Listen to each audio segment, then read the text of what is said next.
I was skeptical of astrology my entire life. It honestly sounded ridiculous to me. How can the location of the planets in the solar system when you were born affect how you are as a human being? But over the last few months, my perspective has shifted, and not in the way you might think. If you're an entrepreneur or a real estate investor making big decisions, this might give you a different way to think about timing and growth. Welcome to another episode of The Freedom Blueprint. I'm Adrienne Green, and here I help people escape the grind to really get the freedom that they're going for in the first place when they got into real estate. As real estate entrepreneurs, we're constantly making decisions without perfect information. When to invest, when to scale, whether or not to bring that person onto our team, when to take risks, and when to play it safe. So the question becomes, are there patterns or frameworks that can help us make better decisions? So let's talk about astrology and how that could affect you as a real estate entrepreneur. As I said in the beginning, my thinking with astrology was always, how could these planets possibly affect you as a human being? It didn't make sense. At one point, I was having a conversation with a friend who was bringing up astrology and their lives, and I had my normal, this is ridiculous thought in my brain. And then you know what I thought? If I believe in a divine creator who designed this entire universe, couldn't it be that that divine creator made it so that all of these things do interact and there is that interplay of impact and energy and it does make a difference, right? If this was divinely created, maybe there is some connection versus if people really felt like this was all a big bang and it was all random. And then I feel like it'd be harder to believe in astrology, right? Because there's no overall plan or creation or system behind that, right? So I was like, you know what? I'm just going to be less skeptical. I'm just going to be like, sure, whatever. Maybe it's not my thing, but I'm not going to necessarily think it's wrong like I did before. And I think, how I felt before is pretty common for a lot of Christians, right? They believe astrology is conflicting with their beliefs. And I was just like, you know what? Maybe it is aligned because we believe in a created, ordered universe. This didn't mean I suddenly believed in astrology. It just meant I wasn't as closed off and critical and judgmental of it. And then a few months ago, I went to a wellness retreat. And part of the wellness retreat included an astrology presentation. I listened, right? I listened with this new, maybe it's not all hokum mindset. And what this presenter was speaking about specifically was the Saturn cycle. So Saturn, one of the planets, it takes about 27 to 30 years to make an entire orbit around the sun and return to where it was when somebody was born. And there was a presentation on the effect of Saturn at every 7 years or so, as it goes every 90 degrees, and you hit what are called squares at the 90 degrees, oppositions at the 180, another square, right? It's now 270 degrees around,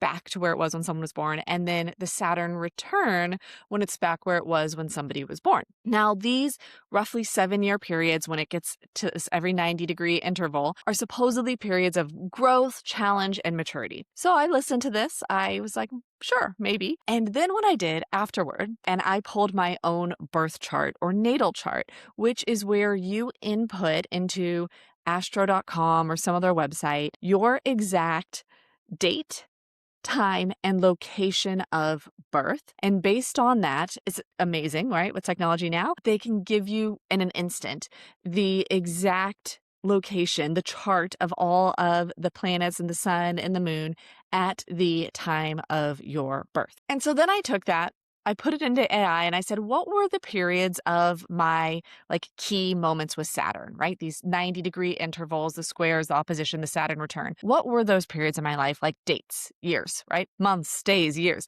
When exactly did that fall in my life? I was kind of going to test in my own life what this presenter had shared about Saturn. And it was crazy, guys. I was like, what are the odds of the results that came up? So to be honest, this first Saturn square when I was like 7 or 8, I didn't remember anything from that point, or the opposition necessarily when I was around 14. So when we got to the Saturn square that was around when I was 21, it was crazy. I could not believe it because that period of time was when I got married.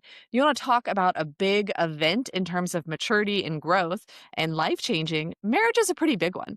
And there was no astrologer in my life or advising or being a part of choosing the date when I got married. And yet that really important life event fell during this Saturn square window. And then when we talk about Saturn return, Saturn being back to its location when I was born, that was a period of time when I gave birth to my first child. So again, you want to talk about big life events. And again, no astrologer was consulted in timing the birth of my first child, and yet it happened to fall during that window.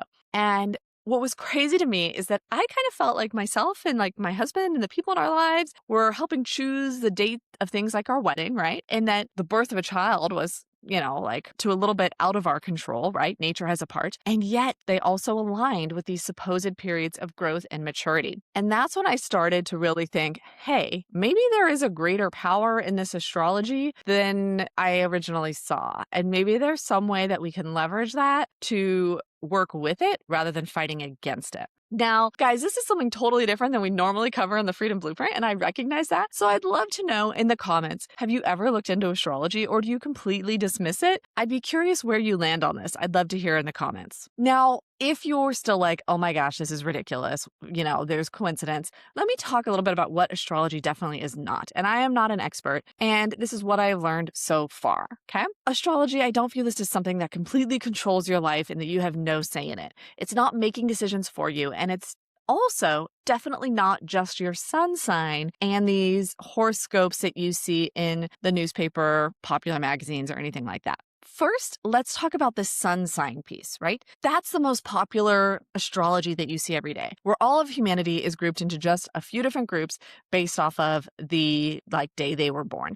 And I can see how this would totally create skepticism, and it did for me as well. Now, that's a very simplified version or a pop version of astrology. And I think that in order to really get the benefit of it, you're having to look at stuff more deeply, like this whole Saturn return that ended up being so in line for me personally, right? That wasn't just my sun sign of am I a Libra or a Pisces, right? If you're a real estate entrepreneur trying to scale while doing everything yourself, there's a better way. The Time and Freedom Starter Pack gives you the exact first steps to reclaim hours each week with real support, including what to hand off, where to start, and simple tools you can put into place right away. Download it for free at adrienngreen.com/starter pack. Now let's get back to the episode. Using just a sun sign is trying to understand the weather when you only look at temperature. If we know it's 70 degrees with zero humidity and sun is going to be totally different than 70 degrees with 100% humidity and sun, or 70 degrees and heavy rain, right? So the sun sign is really just one aspect, and it doesn't give you the full picture, just like temperature isn't going to give you the full picture when it comes to the weather. So what is astrology? It's really much more about your full birth chart or natal chart. This includes where the sun, the moon, and all the planets were at the time you were born. And so even if you've heard your whole life you're a Sagittarius or you're an Aries because that's where the sun was, that doesn't necessarily tell your whole picture.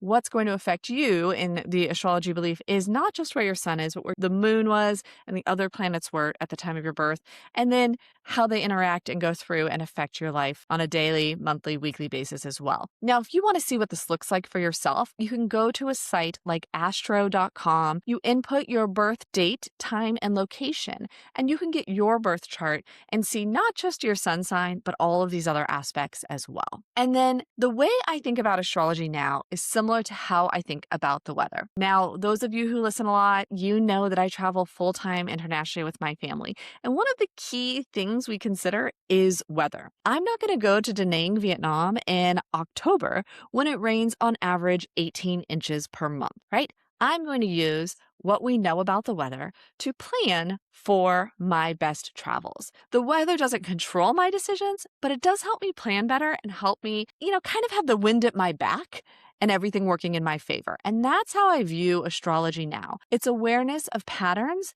not control over outcomes. And I can be aware of these patterns and use them to my benefit rather than fighting against them. As an entrepreneur, I think about this as being aware of the season you're in. I talked about the Saturn return and how this gives you periods or seasons of a lot of growth and maturity, which can, be something that requires some challenge as well. There are different seasons based on how these things interplay, right? Some that are better from growth, some that are more challenging. And I'm not using this as my primary decision-making tool, but it is becoming one lens that I consider. So I'm still early in exploring this. I'm not an expert in astrology, and yet it's something that I saw that I'd kind of closed off before, and yet I'm immediately seeing it being impactful as I learn more about it. So thank you guys for joining me in kind of a different topic here on the Freedom Blueprint. And again, I'd love to hear your perspective. Drop it in the comments below, and let's see, are you using astrology? Do you want to use it? I'd love to hear your story. And then join me again next week for another episode of the Freedom Blueprint.